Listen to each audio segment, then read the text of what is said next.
This is the Schmo with the Bro, Funky Ben Askren, quarantine style podcast, ready to go. How we doing?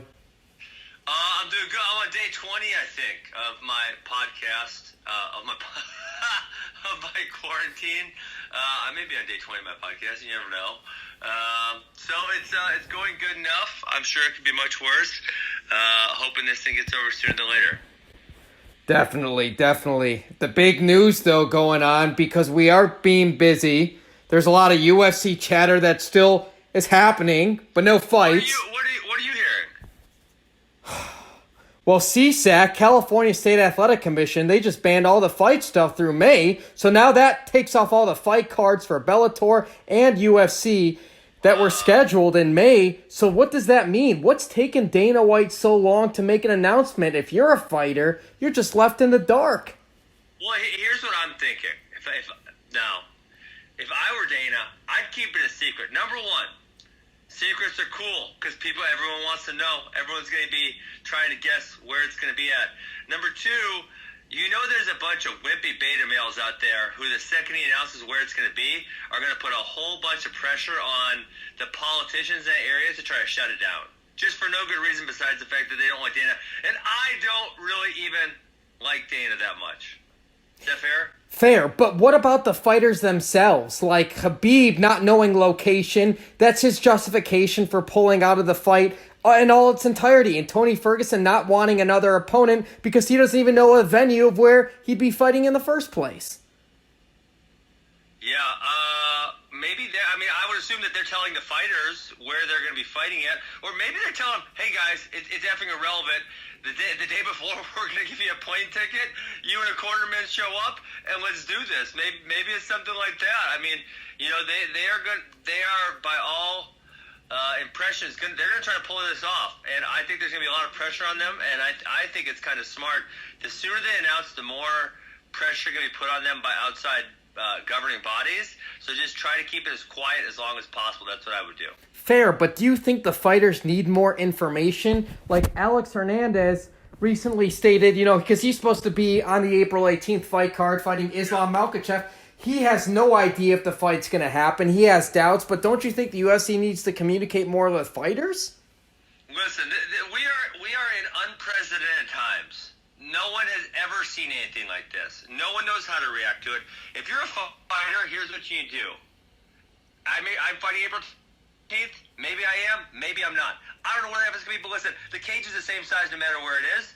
My opponent is right over there. There's a referee. It doesn't damn matter. I'll show up and fight. If they want to fight, that's what they need to say. If not, then if you want to make some whiny excuses about, oh my gosh, I don't know where the venue is or whatever, I don't know. Just, okay, make an excuse, back out, fine. But if you want to fight, fight. And what about the training? Do you think the level of training, obviously because of the restrictions and the amount of people that can be inside a facility are different, do you think training differs the product that we'd see inside the octagon? It's definitely possible, but I believe everyone, and this is really worldwide, is under the same circumstances right now. I mean, everyone's dealing with the same shit. It's not like this one issue is just affecting, say, California, and the California guys have to deal with something that nobody else is dealing with. We're all dealing with the same stuff. Everyone is training is suboptimal right now. No one is getting to do what they want to do, and so sometimes you got to make the best of a bad situation. On a lighter note, are you still convinced that Valentina Shevchenko is a spy? The Schmo talked to her. She denies it. I don't know. She talks about James Bond. Are you convinced yet, Funky? No. You saw that she just got pulled into a more important mission, so she had to move off the UFC 251 card. So I think that's a dead giveaway that whoever she works for, they called her into a more important mission. They said, listen, defending the UFC title is not your most important task. We are your most important task. You will move that fight. You will fake a leg injury and come do spy work. Funky, but who's really working right now, man? Who's working? The spies are. I'll tell you that much. How can you keep sane? We saw you doing the work, the Turkish get-ups with your children. Yes. How are you keeping sane during this time? Well, I get to go outside and work on my disc golf course, so I have a chainsaw and I get to burn stuff and I do podcasts and it is challenging. I mean, I'm actually this is day 20, so I guess I'm starting to get used to it. It feels like this is going to last quite a while longer. So I guess I'm just making the best out of a bad situation. When you're getting in need of a sports fix, what are you watching? No, but there's nothing on right now. What replays? What replays? No, that's another reason why I think that the UFC would do so well right now is the fact that they're the only game in town. So I think the fighters also need to realize that. And if they can show up on the card, maybe they're not going to be at their perfect self, but they're going to be much better than they would be. They're going to get a much larger audience than they would have if there was 27 other sports to compete with. And you're the voice of reason. How would you handle, if you were Dana White, if you were the brass of the UFC, how would you handle Johnny Bones Jones now with this situation? I would probably write a new contract for him that will stipulate that I get to pick a guy who's going to accompany him damn near 24/7 to make sure he doesn't do anything effing stupid and screw up his life, and I'd make him stick by it. Every time he goes off the reservation, he owes me like $50,000 or something. A lifelong quarantine for Johnny Bones Jones in the UFC. A lifelong quarantine. That's a good one. He literally needs someone. He needs someone to say, John, we're not going to do this right now. I know this is what you want to do. This is not going to turn out really well for you. Let's go do something else. There's strippers over here, John. Let's go over here. Let's leave the car alone. The car is danger. Strippers over here. Let's go over here. Realistically, if we are going to get some UFC fights in this country in the next month and a half, the Schmo's just thinking off the top of the head here, it's got to be on an Indian reservation. What did you say? I think, I don't know. Who knows? I'm sure those are, those are going to feel the government pressure as well. And then again, that's why I would keep this secret.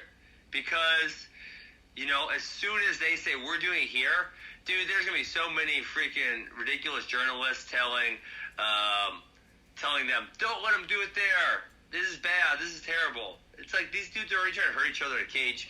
Who cares if they give each other a little corona as long as they just go quarantine themselves afterwards, and then everyone's happy. Do you think the hysteria and the chaos of everything kind of outweighs what's actually happening inside this country? I'm going to withhold judgment on that. I'm not really sure yet. Fair. Final thoughts, Funky? Let me ask you something. Yeah. Did you watch The Tiger King? Of course I did. Do you think he's the greatest showman America's ever seen? Ever? On Netflix, 100%. Is he a greater showman than the Schmo himself? Yes, 100%. The Schmo can't compete with that. Are you kidding me? Where's he? The characters in this guy's life. He made so many mistakes, but let me ask you something now. Do you actually think if Carol Baskin is guilty, they'd actually be able to find enough incriminating evidence to put her behind bars? Carol Baskin definitely did it. That's damn near guaranteed. The problem is, 1997? Where are you going to get the DNA, the forensic science to incriminate her? Especially if she did feed Don's body to the Tigers. I think that's probably the most likely thing that happened, right? Yeah. But hey, Aaron Hernandez got convicted without the murder weapon. What did he do? Well, he's the one who killed Odin Lloyd, the football player, the NFL football player. Did he actually do it? All signs point to it. If he didn't pull the trigger, he was there when the trigger was pulled. Okay. Yeah, I mean, I think it's fairly obvious that Carol Baskins has some skeletons in her closet, and I think someone should go investigate her. Schmo's going to look into it if we can't get professional sports back, I'll tell you that much. Is Carol Baskins the worst or what? She's bad. Can see right through her. So easy. It's bad. Funky, what do you recommend to watch now on television now that we got another, month of this? Yeah, well, I only watched Tiger King I've been doing a lot of reading, a lot of listening to podcasts. I've been listening to a lot of crypto podcasts because with what's going on with the financial system, the printing all that money. I think there's a good opportunity, and I love Bitcoin, so I've been doing a lot of that. Looking forward to see what the real estate market looks like after this one. It'll be a lot more. I'll give you a hint. Dog shit. Yeah. Okay. There it is. He reads. Final message for the funky fans out there worldwide. I hope you guys stay safe. Hope you guys stay sane.